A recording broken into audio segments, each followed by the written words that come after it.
Estamos de nuevo con ustedes y continuamos estudiando el libro de Jeremías. Qué libro más interesante, ¿verdad? No se puede quizá estudiar versículo por versículo, pero en cada capítulo hay un versículo que sobresale, hay un mensaje que brota como agua fresca en medio del desierto. El día de hoy no es su excepción. Hace unos 2 días hablábamos de los textos que para Dios nada era imposible. Y ahora como que continúa el mismo espíritu. Estaba Jeremías en el patio de la cárcel, estaba preso. Y vino palabra de Jehová. Y le da una promesa que la hemos usado por siglos.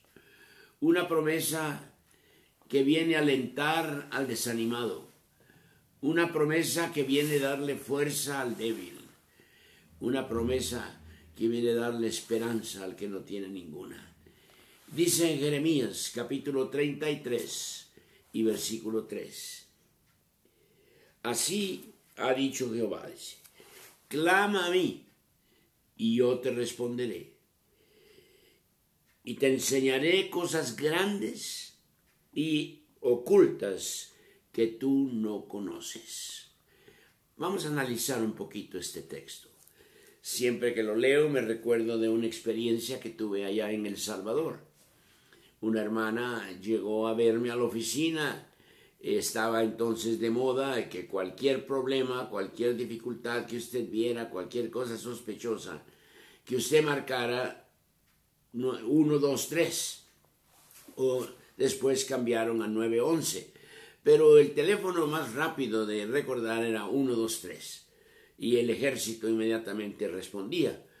Pero recuerdo que esa hermana llegó y me dice, hermano, encontré un teléfono más rápido y más eficiente. Le digo, ¿cuál es?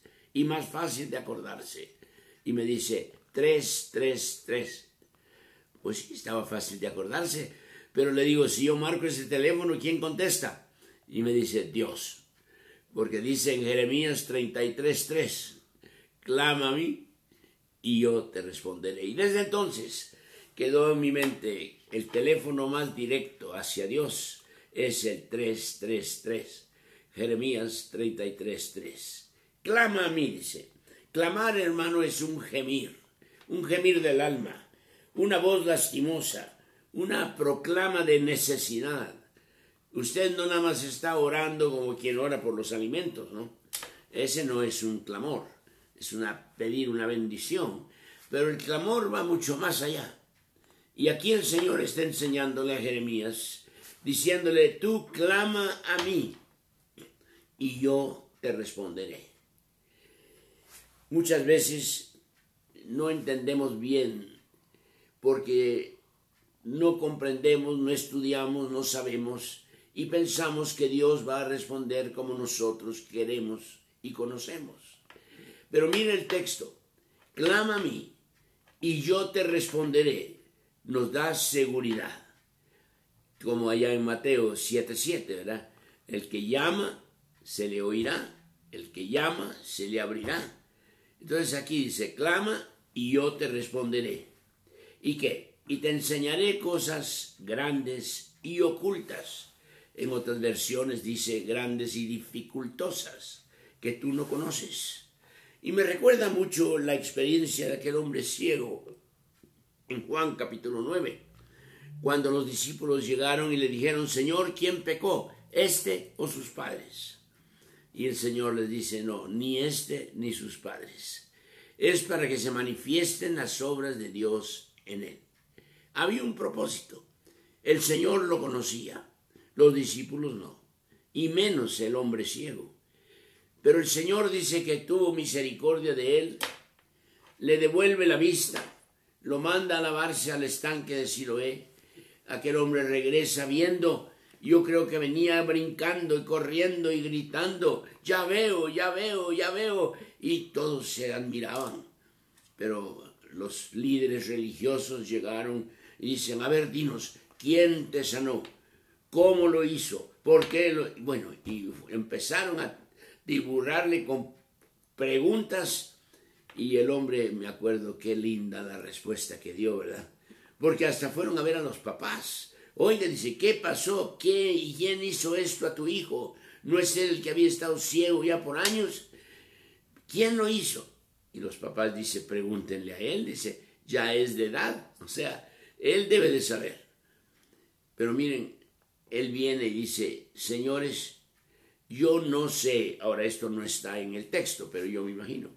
Dice, no sé si fue la retina, si fue la córnea, si fue una catarata. Yo no soy oftalmólogo, yo no sé nada de eso, no sé ni qué es lo que el Señor curó. Pero una cosa sé, que yo era ciego y ahora veo. Él no necesitaba conocer qué era todo aquello que había sucedido. Él estaba manifestando la experiencia preciosa de lo que el Señor había hecho. Cuando nosotros aprendemos a hacer esto, el Señor nos muestra cosas que no conocemos. Miren, ahora el cáncer se ha vuelto una enfermedad quizá más popular que otras, excepto por el COVID, que está en todo el mundo. Pero el cáncer, muchas cosas no sabemos de él. No sabemos por qué realmente brota y cómo avanza.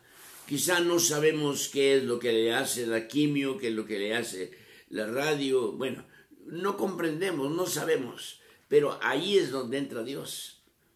Hay quienes cuando claman y oran equivocadamente.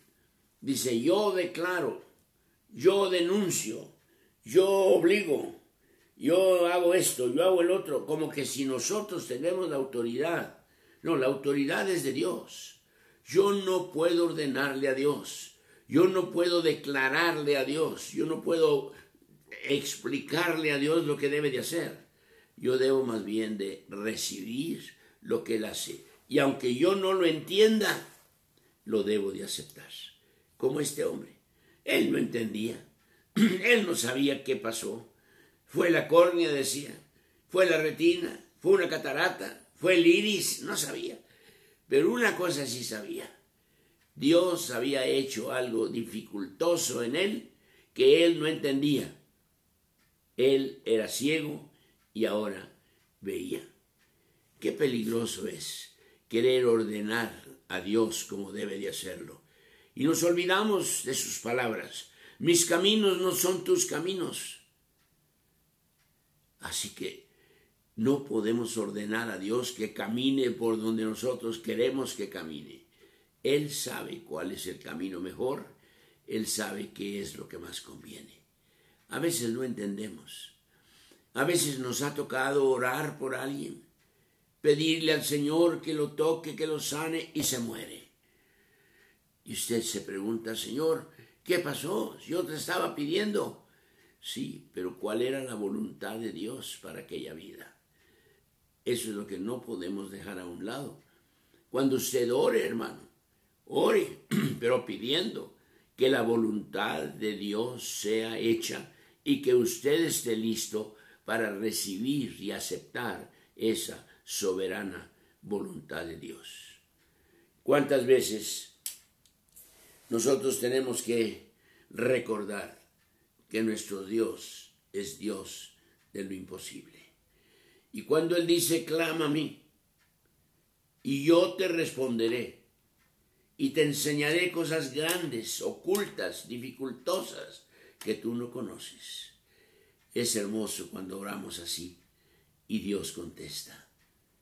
Yo he tenido casos, hermanos, donde hemos ido a orar por un enfermo, y ya todo el mundo dice que no hay esperanzas para él. Mire, recuerdo mucho la experiencia con Mo Williams, algunos de ustedes lo recuerdan. Él fue el entrenador del equipo de básquetbol de aquí de la UDLA, ya en los años 1980, 85. Recuerdo que Mo Williams conocía al Señor, un hombre de color, un hombre fuerte que había jugado fútbol americano, había conocido a todas las personalidades grandes de su tiempo y en su libro hasta tiene fotos con ellos. Pero recuerdo que un día Mo Williams cayó en cama y lo llevaron al hospital. Y lo primero que dijo el doctor es, señores, Mo solamente tiene como 3 meses de vida. No sé cómo me localizaron o cómo me conocieron, pero nos invitaron que viniéramos a orar y a orar por él. Y yo recuerdo cuando entré al cuarto donde él estaba en su cama, estaba ahí todo el equipo de básquetbol, unas garroches ahí como de 2 metros de alto, y ahí voy entrando yo y no sabía cómo hacer que bajaran, pues dije, miren, vamos a arrodillarnos, y ya se arrodillaron todos. Y empezamos a orar. Señor, el doctor ha dicho que 3 meses, pero tú puedes hacer cosas grandes y dificultosas que nosotros no conocemos ni entendemos. Mo Williams fue llevado a San Antonio. Todo el mundo quedó triste, no sabían si regresaría o no. Pero saben, Mo Williams regresó. No después de 3 meses para terminar su vida aquí, no. Él regresó, hermanos, y entró de nuevo a su trabajo, entró de nuevo como coach del equipo de básquetbol de la UDLA. Y sabe, Mo Williams vivió 10 años y murió, no de cáncer, murió de un ataque al corazón. Así que aquel doctor quedó en ridículo, ¿verdad? Aquel que había dicho solo 3 meses, porque Dios tenía la última palabra. Dios sabía lo que él podía hacer, que el médico no podía. Y cuando nosotros oremos en esa forma. Señor, queremos tu voluntad. Nuestro deseo es este, pero déjanos acatar tu voluntad.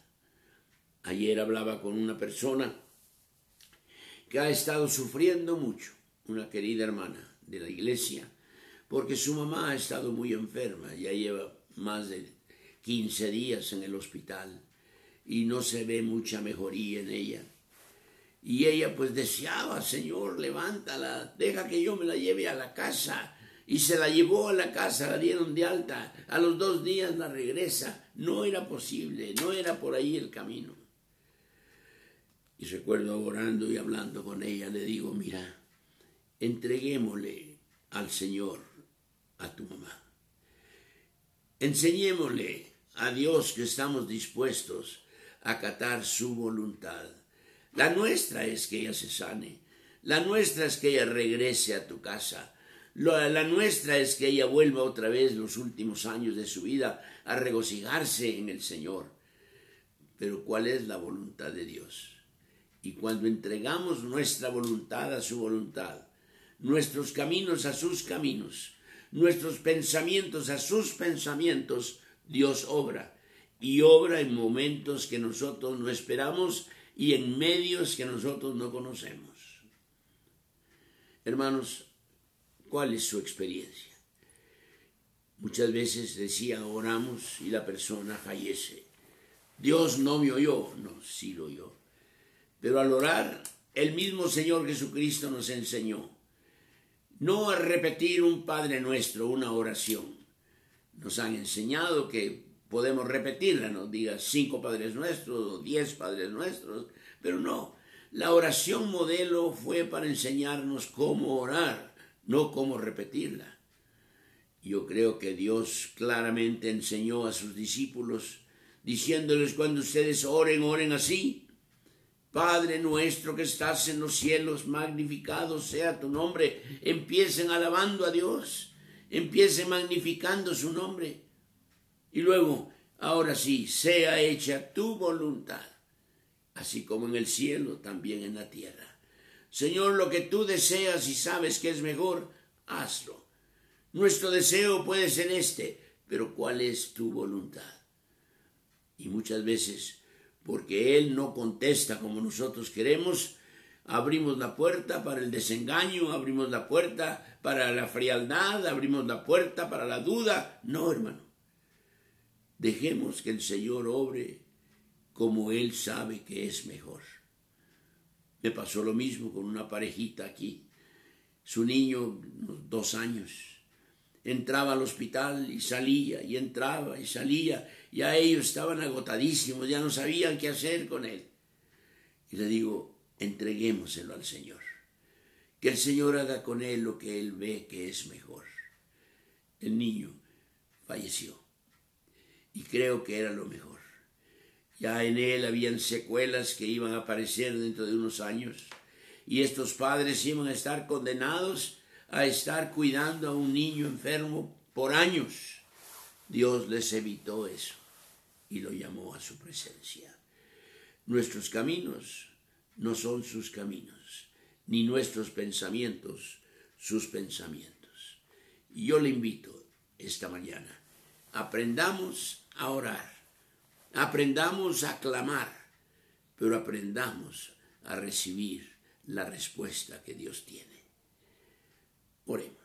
Padre, en el nombre de Cristo pedimos que este hermoso texto sea de veras un texto que nos aliente, un texto que nos levante, un texto que nos fortalezca. Clamamos a ti, Señor. Quizá hay peticiones ahorita en corazones de muchos, orando por una persona, orando por una mamá, por una hija, por un hijo, por un esposo. Señor, queremos orar, clamar, para que tú nos respondas, no nuestra voluntad, sino la tuya.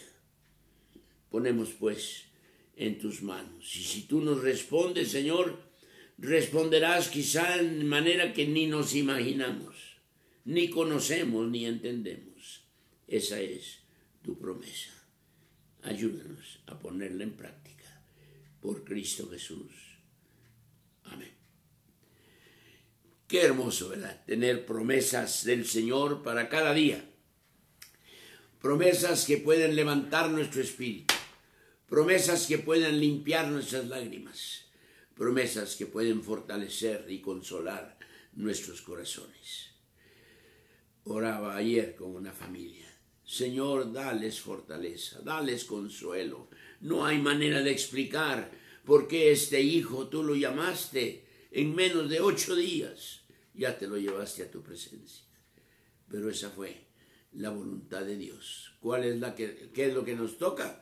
Acatar su voluntad. El día de mañana continuamos con la Escuela Bíblica de Desarrollo. Son 4 horas, 4 materias, 4 profesores, y creo que va a ser muy interesante que usted aproveche. Si no puede oír las 4, porque es mucho tiempo, 4 horas, escuche 2 y luego las otras 2 más tarde, o escoja 1 o 2, pero aproveche esta enseñanza. Estamos estudiando a las 11 de la mañana el libro de Apocalipsis. El sábado pasado iniciamos y yo le invité a que usted adquiriera 2 libros, son estos. Uno se llama La consumación de los tiempos, del Dr. Orth. La otra es Ciertamente vengo en breve, escrita por su servidor. Son guías, no son comentarios, pero les va a ayudar mucho al ir estudiando Apocalipsis, ir viendo también esto. Ahora, ¿dónde adquirirlos? Usted puede el día de hoy, viernes, venir aquí a Torrefuerte y en la oficina con la hermana Calatayud, ella le va a dar estos 2 libros por 70 pesos los 2. Aproveche, es una grandísima oportunidad, casi un 70% de descuento. Así que le invitamos, aproveche el día de hoy, para que mañana usted ya los tenga. Si por algo no puede venir hoy, pues venga el próximo martes o el próximo viernes y ya después ya no los tendremos en oferta. Aprovéchelos y ténganlos en su biblioteca. Que Dios les bendiga, y los que están tomando la escuela, nos vemos mañana. Que Dios les bendiga.